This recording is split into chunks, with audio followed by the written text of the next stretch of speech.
this story inspired you, please like this video, subscribe to the channel. For years, Daniel Mercer watched something painful happen before his eyes. The pear orchard that had supported his family for generations was slowly disappearing. Every season, blackberry vines grew thicker.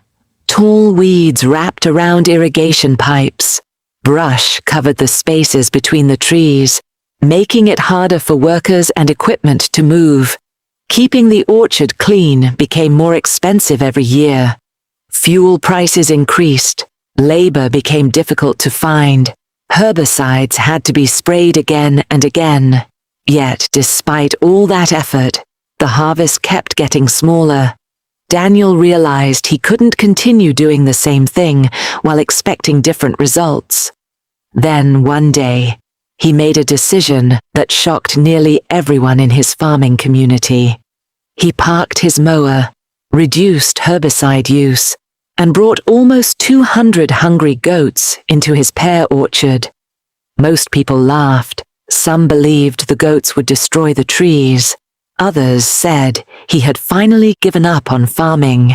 But Daniel believed the goats could solve a problem that expensive machines never truly had. This is the remarkable story of how one unusual idea helped revive an aging American orchard. A farm in trouble. The Mercer family had grown pears in Oregon for decades. Like many older orchards, the trees still produced quality fruit. The biggest problem wasn't the pears. It was everything growing around them. Blackberry vines climbed through irrigation systems. Brush created hiding places for rodents. Weeds competed with trees for moisture during the dry summer months. Each year required countless hours of mowing and clearing vegetation. Even after the work was finished, the weeds returned. Daniel began asking himself a simple question. What if nature could help instead of fighting against it? The unusual plan.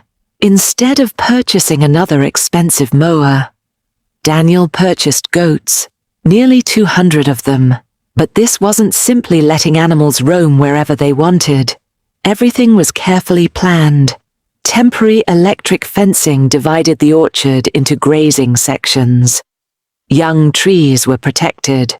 The goats stayed only long enough to eat unwanted vegetation before moving to another area.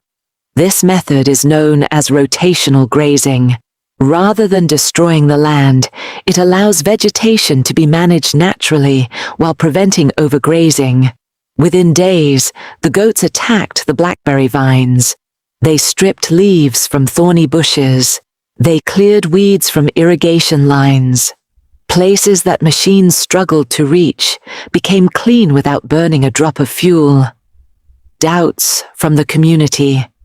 The neighbors watched closely. Many expected disaster. What happens if the goats eat the trees? What about the fruit? How can animals replace real farm equipment? Some believed Daniel was risking everything.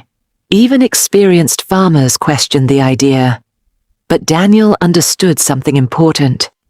Goats naturally prefer shrubs, vines, and broadleaf plants before eating grass. With proper management, they focused on the invasive plants causing the biggest problems, week after week. The orchard slowly transformed. Rows that had almost disappeared beneath blackberry vines became visible again. Nature goes to work. The benefits went beyond weed control. Every day the goats converted unwanted plants into natural fertilizer. Their manure returned nutrients to the soil. Instead of hauling brush away, the vegetation became part of the farm's natural nutrient cycle. Less mowing also meant less soil disturbance. Many beneficial insects began returning. Birds found better habitat. The orchard became healthier without relying entirely on chemicals. Daniel wasn't replacing modern farming. He was combining traditional knowledge with smart management. The goats became living farm workers that never complained about overtime. Harvest time. When harvest season arrived, people noticed the difference. The orchard looked cleaner. Workers could move more easily between the rows. Maintenance costs had dropped. The blackberry vines were under control. Neighbors who once laughed now wanted to know exactly how Daniel managed the goats. Some local farmers even began trying managed grazing on their own properties. The experiment that once seemed foolish had become an example of practical innovation. Conclusion: Daniel's story reminds us that progress doesn't always mean buying a bigger machine. Sometimes the best solutions have existed for thousands of years. Goats cannot solve every farming problem. They require careful planning, fencing, water, and supervision. But when managed correctly, they can become valuable partners in controlling invasive vegetation and reducing maintenance costs. Nature often provides tools that modern agriculture sometimes overlooks. Perhaps the future of farming isn't about replacing nature, but learning how to work with it once again. If you enjoyed this story from the Forgotten Farmers, don't forget to like this video, subscribe to the channel, and turn on notifications for more true stories about innovative farmers and sustainable agriculture. Thanks for watching, and we'll see you in the next story.